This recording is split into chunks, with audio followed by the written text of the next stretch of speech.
Hello, I'm John Guedel. It's my pleasure to introduce to you one of the real pioneers of the open studio concept of television. Programming that takes the camera and the viewer out of the studio and into the world at large. In 1954, Jack Douglas introduced millions of TV viewers to his brand of open studio entertainment with I Search for Adventure, the first syndicated travel adventure series in TV history. Next came Bold Journey, the first network series of its kind. And Jack followed up with Kingdom of the Sea, the first TV series devoted to exploring the sea around us. Of more recent vintage, mention would have to be made of 7 League Boots and Across the Seven Seas. All have had this in common. They have achieved high ratings because they have entertained. Now here to speak for himself is a producer whose product commands the respect of sponsors, broadcasters, and his fellow producers, Jack Douglas. How do you do? CBS Films has asked me to set the stage for this typical episode from the America series, and I certainly appreciate the chance to explain in my own words what this series is about and what I believe can be expected from it by the broadcaster, the sponsor, and the viewer. We're about to see something that we've never seen before on television. The word America used as the title of a weekly television series. I believe it is one of the most powerful titles in television history. Its impact is enormous. Also, I sincerely believe America is a highly commercial title for a TV series. Now, that this word has patriotic connotations is to me a very minor plus factor. I do not believe that large numbers of people will watch any series purely out of patriotic pride or from a desire to be enlightened or better informed. I frankly was raised in the old school of television dating back to the Milton Berle Texaco days. I believe that the majority of people watch television to be entertained and to escape for a few hours from the strains and stresses of everyday living. Now, what is the America format? Well, first, allow me to tell you what it is not. It is not a public affairs documentary. Such programs can best be produced by the networks and the individual broadcasters. It is not a platform for political, social, racial, or religious viewpoints. It is not a vehicle for flag waving and 4th of July oratory. It is not a series designed to sell America. I think I can best describe America as follows. A weekly series of 30-minute specials based on the excitement, the glamour, the action, the spectacle, and the beauty of America. Now, for this episode, we've selected a subject, Hollywood, which has always enjoyed strong public appeal. People just can't seem to get enough of Hollywood, and especially a Hollywood which, as you will see, is freshly photographed and is not a paste-up of old film clips. Well, now, let's take a look at this typical America episode, and perhaps you'll allow me a few minutes after the film to wrap up this presentation.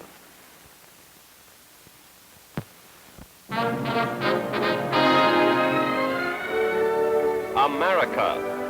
The people, the places, the names, the faces. This is America.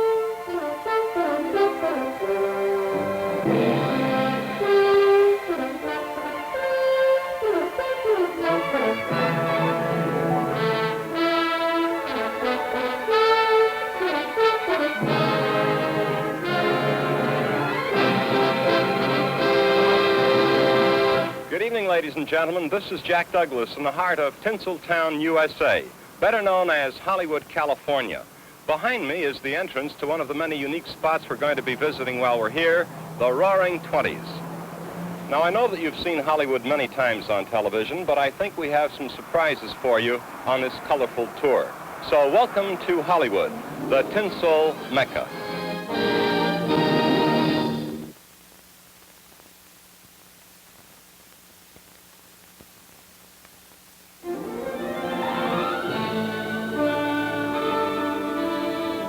For just a minute or so, let's see Hollywood as few ever see it. A Hughes helicopter has been placed at our service, and our producer-director, Tom McHugh, removes one of the plastic doors to make sure we have an unobstructed view. He fastens his seatbelt, and here we go. A few minutes later, we're flying over downtown Los Angeles. Here's a good view of the Hansen Sports Arena, and just behind it, the massive Coliseum, with a seating capacity of 100,000 spectators.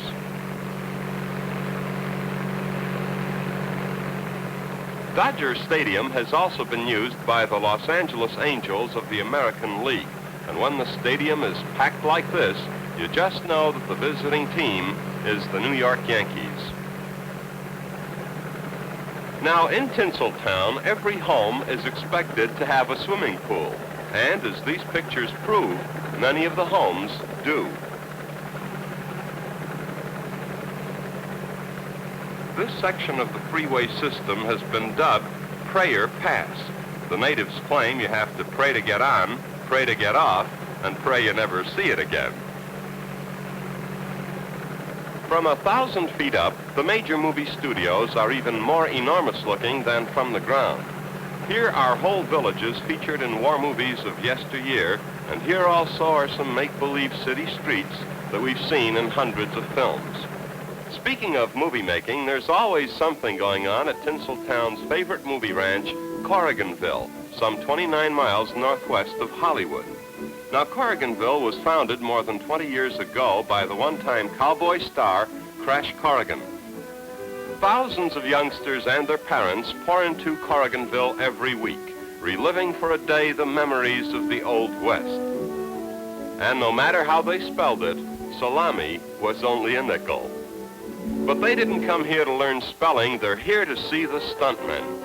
Now, these are the bad guys, and at Corriganville, you can lay odds of 1,000 to 1 that the good guys will always win.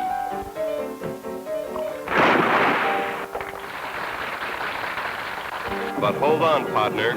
Well, you know the rest. The gunfight at the OK Corral.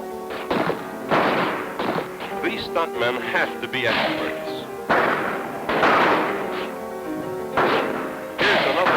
In slow motion.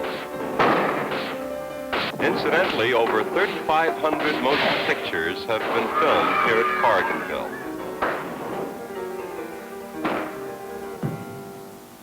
Yes, folks, he's a gunner, all right, but at Corriganville, even the baddies get a big hand. Back in our helicopter, we head due south of Hollywood, and we're hovering over what is probably the most famous entertainment attraction in the world, Disneyland. It's been featured on television many times, and I'm sure that these scenes are familiar to all of us. But let's bypass Mr. Disney's Magic Kingdom and land instead about a mile away at one of the most unusual and colorful museums to be found anywhere, the Movieland Wax Museum. It's a long, handsome building, but what immediately catches the eye is this glistening symbol of Hollywood's golden era. Inside are wax figures of Hollywood's greats in their famous roles. Gable and Lee in Gone with the Wind. Katharine Hepburn and Humphrey Bogart in the great action-adventure, African Queen.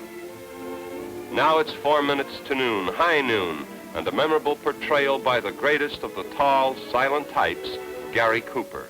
Incidentally, the flesh tones of these wax figures is amazing. Charles Laughton as Henry VIII. Well, the bikini is enough. Bridget Bardot. Bardot and the Frankenstein monster. What a box office attraction they would have made. Of course, it's Boris Karloff in one of the best-known makeup jobs in the history of the movies. Another master of the horror film, Bela Lugosi as Dracula.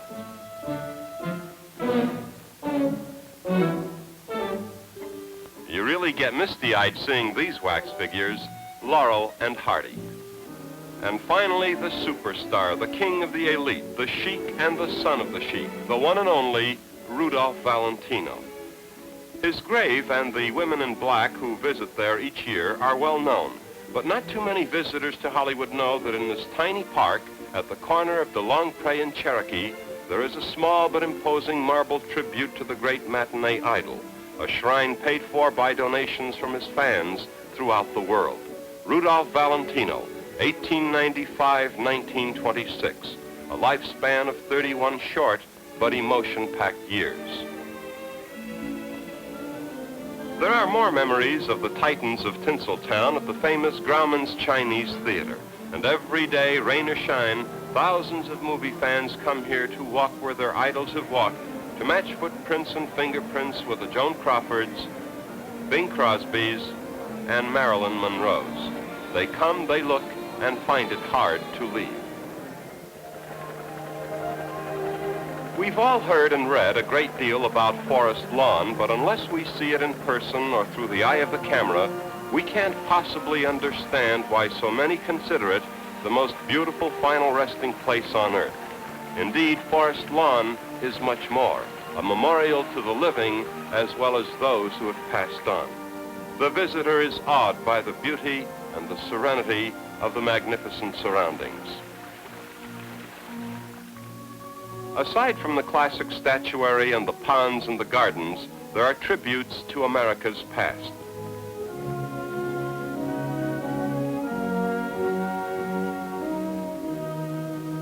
What at first glance appears to be a painted mural is actually an enormous mosaic depicting the signing of the Declaration of Independence.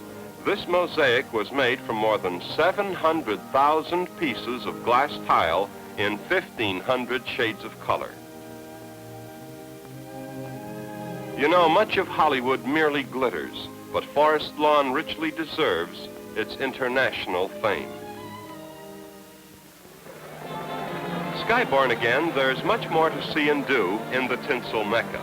In downtown Los Angeles, for example, you can ride the world's shortest railway, Angel's Flight, for only a few pennies. Also in downtown LA are the colorful foreign quarters, such as Chinatown.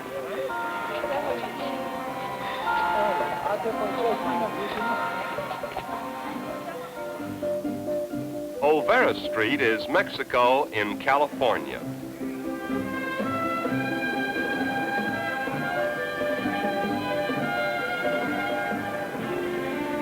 And here's a quick look at Little Tokyo, just a few blocks from the Civic Center.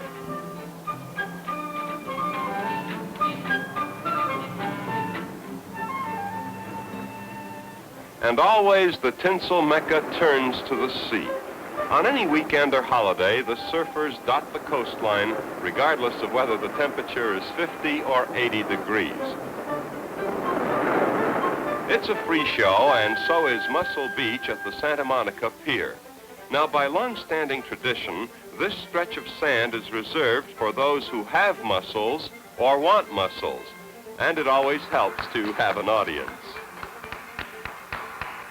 Marineland of the Pacific, the world's largest oceanarium, is rated the finest water show of its kind anywhere.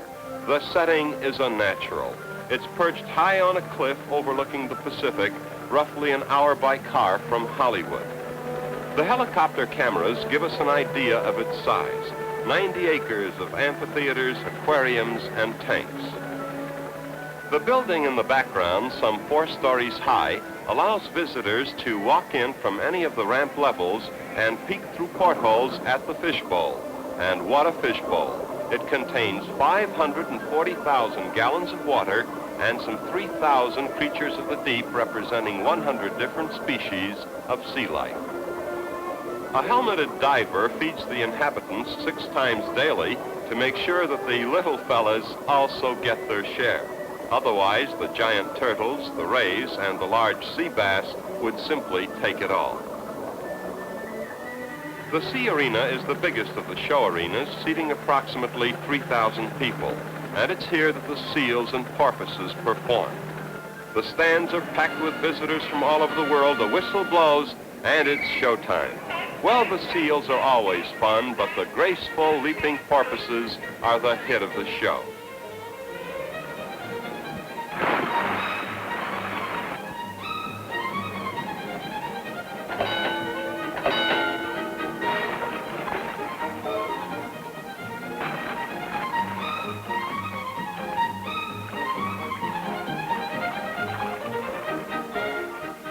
After that strenuous exercise, the porpoises sing, "How Dry I Am."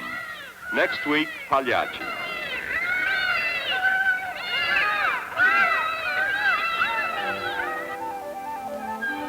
Now watch this. You've just seen the first and only porpoise ever known to willingly leave the water for dry land.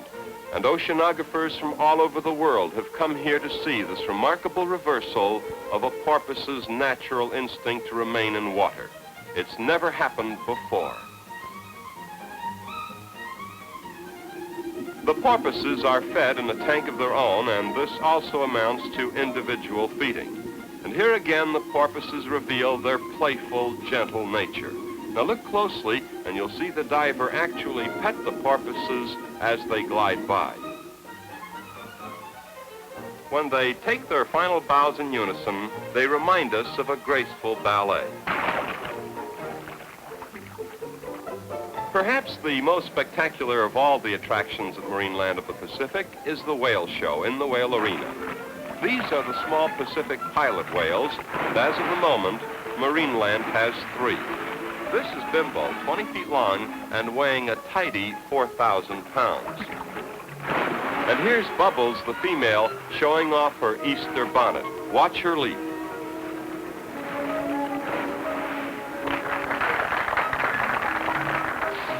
Well, this is certainly the Hollywood touch. They've even taught whales how to sing. Red sails in the sunset? That's what it says in the program.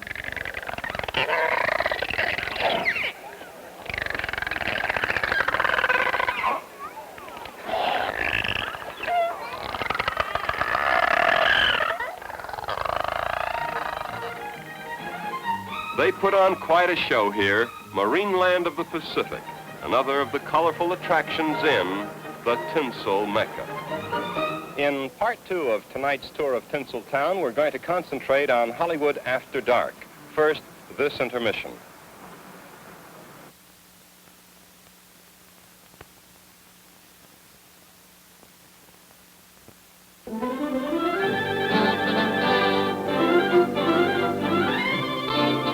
This is the heart of Hollywood, the city that isn't really a city at all.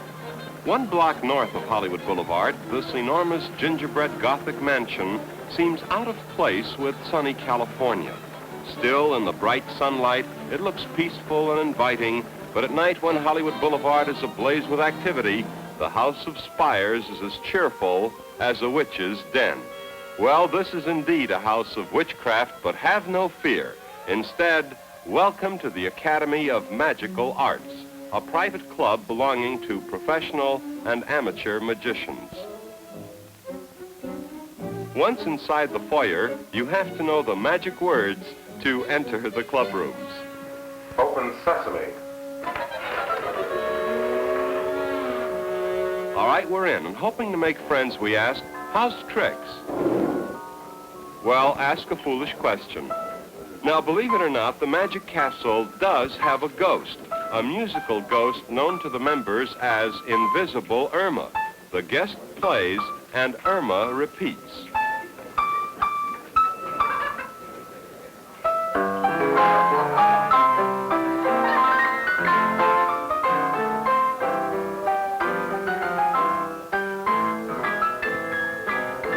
Meanwhile, back at the bar, neither fire nor musical shenanigans disturb this gentleman because he knows just about every trick in the book. This is the Great Blackstone. You're not afraid of ghosts, are you? No. Well, neither am I. Aha! Go on, take it. Ha! Ha! Ha! Nothing there. J.O.C. is the resident magician of the Academy, and we've all seen this trick. Or have we? A little question, sir. What was your card, by the way? It was the 10 of hearts. 10 of hearts. The hardest card in the deck to find. Hey.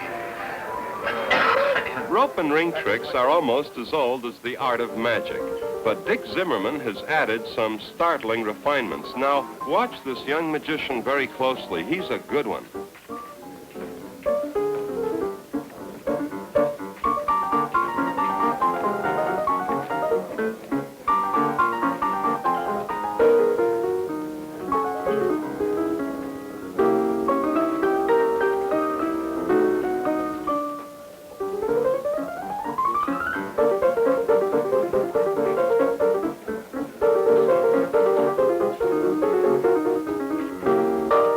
bar. The Magic Castle is not open to the public, and you must be invited by a member. But witches don't need an invitation, just a broomstick.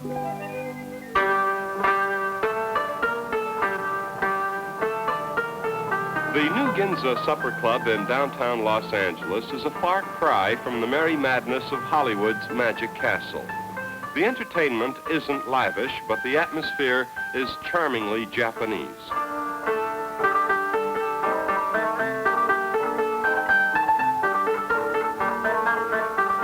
Waitresses in the traditional kimono serve the specialties of the house, broiled lobster tail and kushiyaki, a sort of Japanese shish kebab.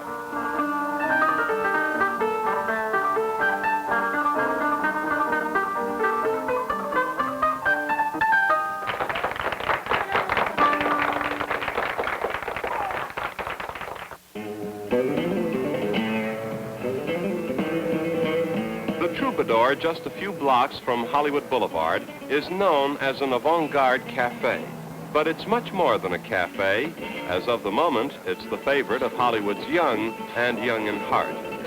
Sundays and Mondays are hoot nights, hootenanny that is, and the entertainment features half a dozen or more performers who specialize in folk music. This is Peter Evans, a brilliant flamenco guitarist.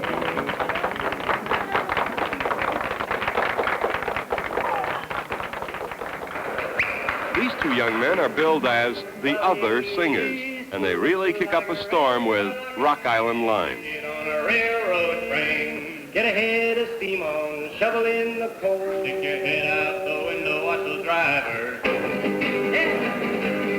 But on the Rock Island Line, it's a mighty good road. Rock Island Line, well, it's the road to ride.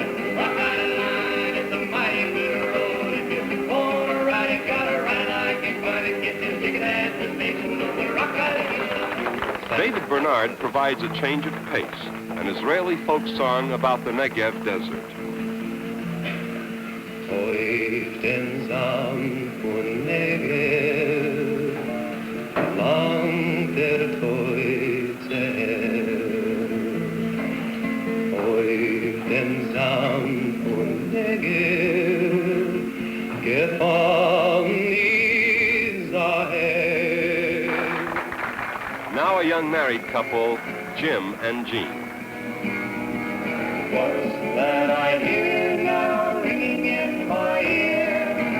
I've heard that sound before. What's that I hear now ringing in my ear? I hear it more and more. It's the sound of freedom calling, climbing up to the sky. It's the sound of the old waves of falling. You can hear it if you try. You can hear it if you try. You know, you look and listen to these young people and you get the feeling that this new generation may not let us down. They're not out stealing hubcaps or assaulting pedestrians. They're in a nice cafe singing right from the heart and to anyone who will listen. And you get to wishing that there were more places like this, and there are, and always will be. This one is called The Troubadour.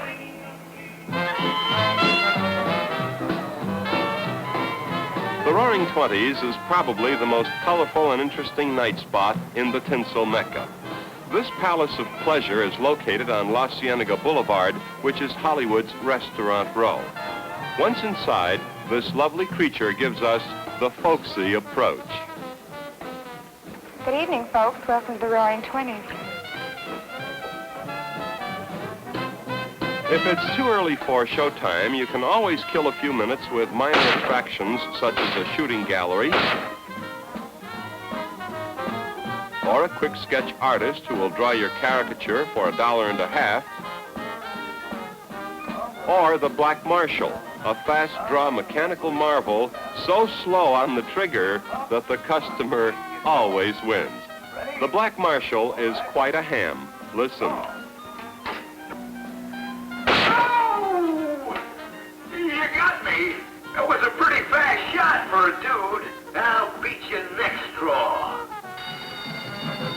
loud bell formally introduces the showgirls, who also double as waitresses.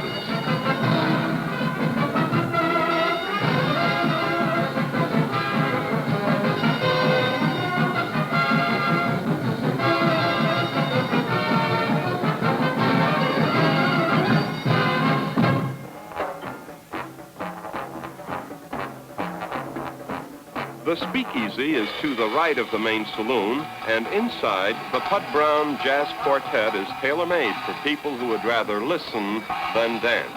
And the featured drummer is one of the all-time greats, Ray Baduch, and his big noise from Winnetka.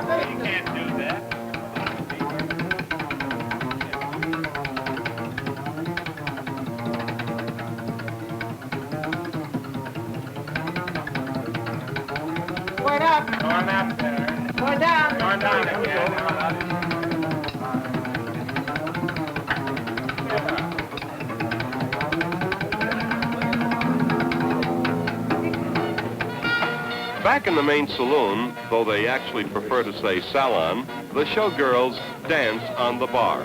Well, it sure beats Pink Elephant.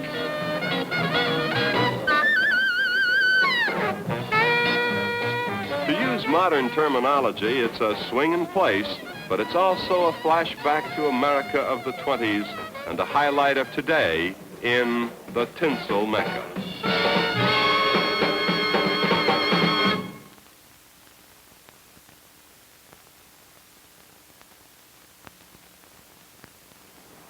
Well, this is where our tour started. This is where it ends. You know, ladies and gentlemen, there are many excellent programs on television that deal with the problems that face America. But we believe there's also room on television for a series that shows the happy side of America, the color, glamour, spectacle, beauty, entertainment of America. In other words, an exciting America. That's what our series is all about. As for the Tinsel Mecca, there's even more to see than what we could show in 30 minutes. I hope you'll have the chance to see Hollywood for yourself soon. Now, until next week, thank you so much and good night.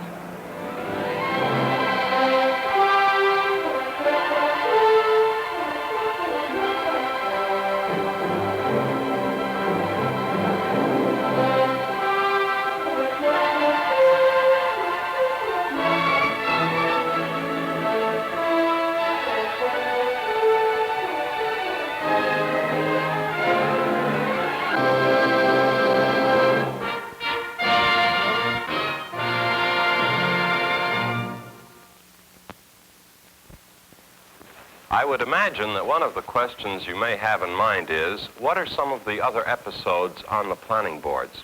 Well, subject to approval of the broadcaster and sponsor, here are preview scenes from 7 or 8 other episodes that we have charted, but to which we are not necessarily committed. However, whether we decide to do these episodes or to substitute, at least these scenes that follow will enable us to understand the scope of the America title, concept, and format.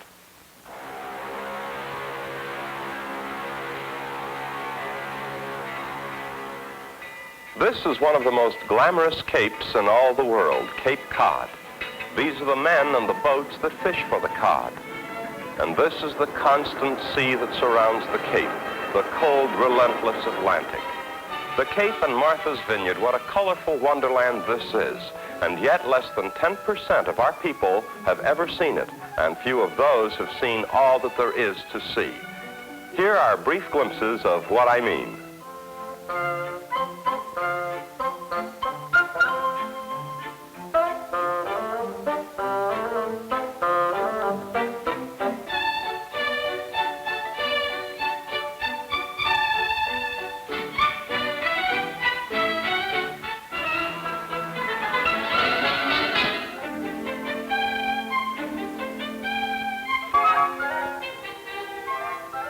isn't a producer worth his screen credit who couldn't make at least 13 episodes right here at Cape Cod. But we're going to attempt the impossible, to show all that's worth seeing in just 30 minutes when we present The Cape, the Cod, the Constant Sea.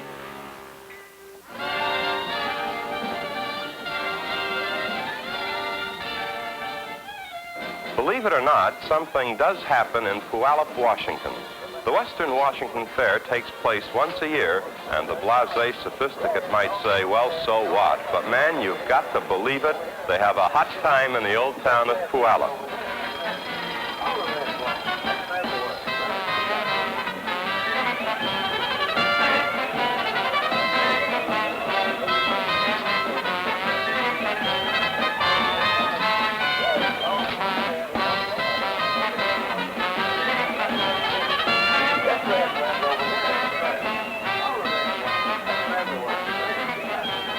But the real charm of this episode goes beyond the obvious. What we're really after is the story behind the story. For example, how does a town few people have ever heard of go about negotiating for the services of this world-famous act, the Flying Wallendas? More questions. Why the fair? How much money is made? Where does the money go? Is it worth 11 months of planning?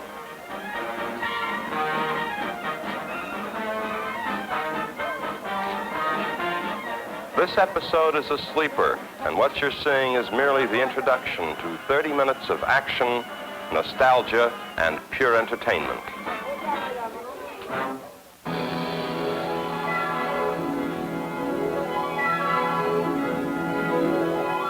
Not a few experts consider Arlene Dahl the most beautiful woman in the American entertainment industry.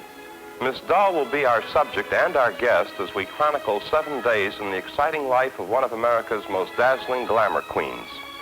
It takes a beauty to know beauty, and in this particular segment of her story, Arlene is one of the judges of the International Beauty Pageant. That's Lauren Green of Bonanza on stage with the winner.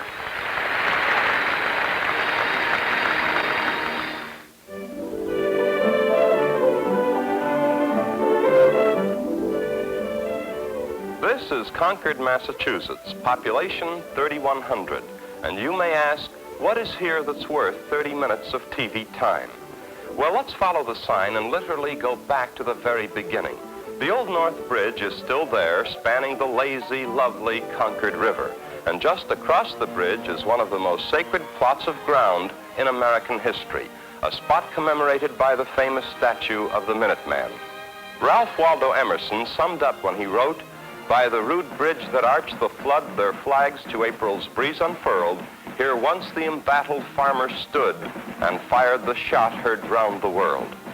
Just a few feet away from the statue of the Minuteman, we see the final resting place of 3 redcoats killed in that unforgettable skirmish.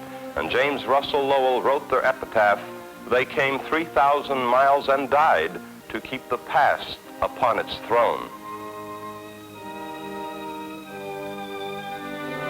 The great Emerson, the sage of Concord, lived here in the 1800s, and so did Louisa May Alkin, the brilliant Louisa who gave the world Little Women. Concord beckoned still another giant, Nathaniel Hawthorne, and here Nathaniel brought his newlywed wife, and here he wrote such masterpieces as Mosses from an Old Manse.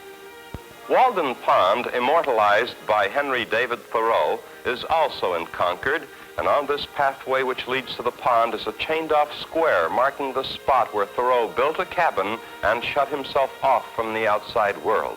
It's become a custom for visitors to place a stone on this spot in tribute to the rebel of the Concord literary circle, the genius whose essay on civil disobedience is said to have profoundly affected in later years India's Mahatma Gandhi. Well, they're all gone now, but when the fading sun gives up its last rays of light, you still feel the presence of these immortals everywhere. In Sleepy Hollow Cemetery, in the homes where once they roared with delight and screamed with indignation, in the local museum where many of their personal belongings have been preserved, such as Thoreau's web-woven cot and other implements made with his own hands. We'll see all this and much more in the tiny town of Concord, where the past is very much a part of the present.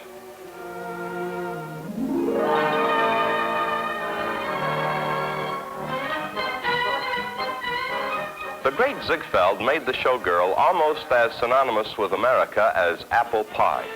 Betty Stowell, a dancer, typifies the American showgirl of the 60s. However, Betty works not on Ziegfeld's Broadway, but in Las Vegas, which today attracts good-looking girls from all parts of the country who in other years thought only in terms of Broadway. The Diary of a Showgirl, as the title implies, records the round-the-clock activities of this typical American showgirl. It's 4:30 a.m. by the time Betty is jotting down the happenings of the day.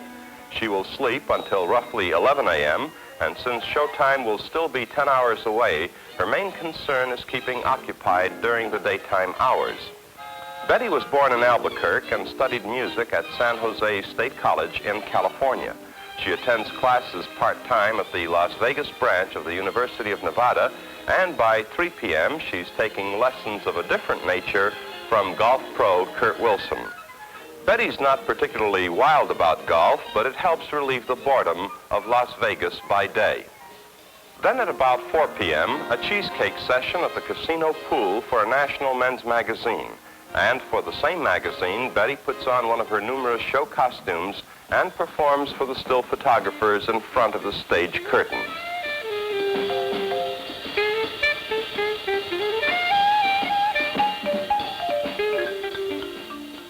At 8 p.m. it's makeup time, and women being women, showgirls being showgirls, it's almost a full hour before she's in costume for her first number, barely in time for the curtain. Her last show finishes at about 2 a.m.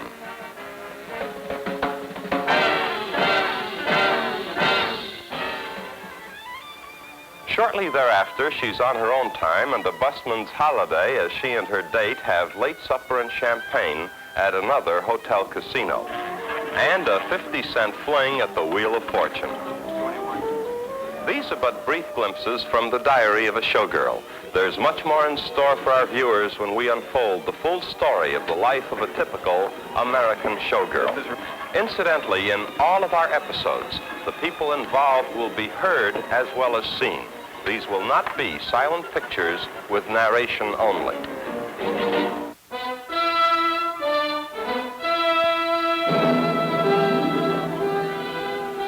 If you were to make a trip to the Florida Everglades, this is what you would expect to see.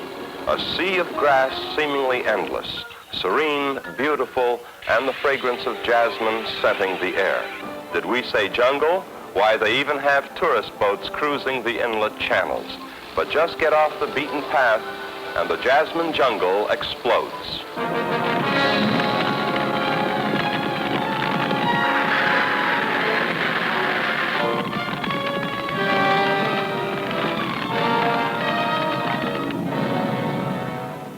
These are the creatures of the jasmine jungle, not in Africa or the jungles of South America, but here in the USA. And their law of survival is as old as life itself. Kill or be killed. From the beacon lights of Cape Cod to the sun-swept land of the Navajos, from the wooded glens of the high Sierras to the famed Makaha surf at Hawaii, this is the enormous scope of America.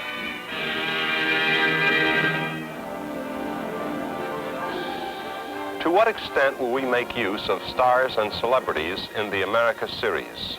Well, we intend to take full advantage of star value and to use celebrities whenever they naturally fit a given episode, either as the host or co-host with me, and or as the narrator of the specific episode.